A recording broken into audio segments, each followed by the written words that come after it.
Alright, so I got a story here from Gizmodo. It's up on archive because it's Gizmodo. Actually, everyone loves censorship, even you. Even more reason to put it up on archive. It talks about the Supreme Court's hearing two cases that could upend the way we're come to understand the freedom of speech on the internet. Blah blah blah. Tumblr had a problem. It's called the pro-Anna community. Anna being short for anorexia. People are using a social media site to encourage eating disorders and giving out tips on how to avoid food. The CEO talked about how it's the tech platform's responsibility to control the distribution of that misinformation, to tamp it down. If people are posting it, try to provide them pointers to resources. That's exactly what Tumblr's content moderation team did. Censorship. And he goes on and talks a little more. Truth is, you love censorship, and so does everyone else. The only question is whether you're ready to admit it. Everyone complains about being censored, but at the same time, almost everyone wants to silence things that they find to be really offensive or violating their morality. The example they give is Tucker Carlson often rails at Silicon Valley for controlling what we're now allowed to think and say in America. At the same time, he spent the last year howling about politically correct changes to M&M's advertising mascots. These aren't the same thing, though. Censorship is preventing this from happening. What Tucker Carlson was doing is complaining about it. He's free to complain about it as much as he wants. Number one, that's probably what he wants, because it's like most people want something to rail at. They want something to complain about.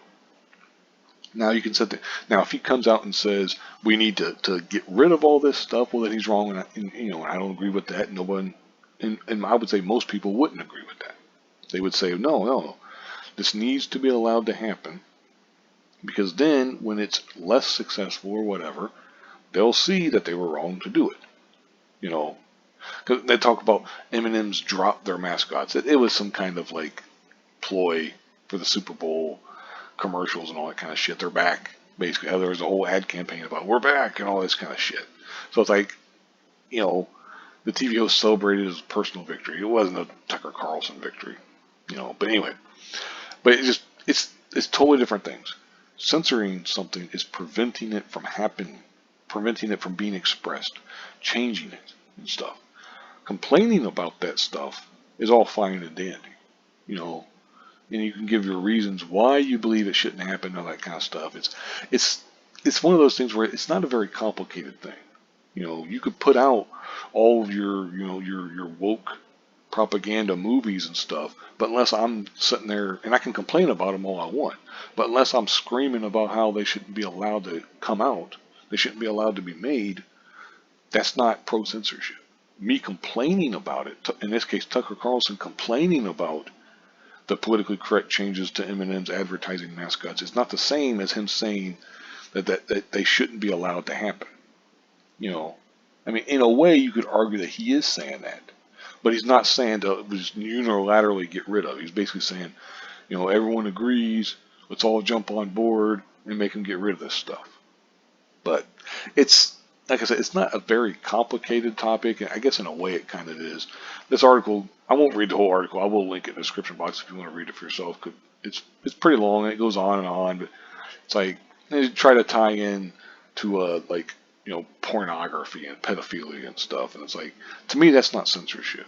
Preventing pedophilia from happening, that's not the same as, for instance, like with the Roald Dahl stuff, where they were wanting to change fat to enormous, little men to little people, all that kind of stuff. That's not that's more censorship. Trying to prevent pedophilia. Now, and of course you could call me a hypocrite, and maybe I am, to be honest. Maybe I am a hypocrite about it. But to me, pedophiles and all that stuff, no, I don't want to allow that kind of stuff to happen. I guess in a way you could say I hate to say it, but it's like, in a way, I guess I'm almost pro-censorship with people under the age of 18. I don't know if I truly feel that way, though, because to be honest, I think there's a lot of nuance that needs to happen when we're talking about this kind of topic and this issue. But, I don't know. We'll see.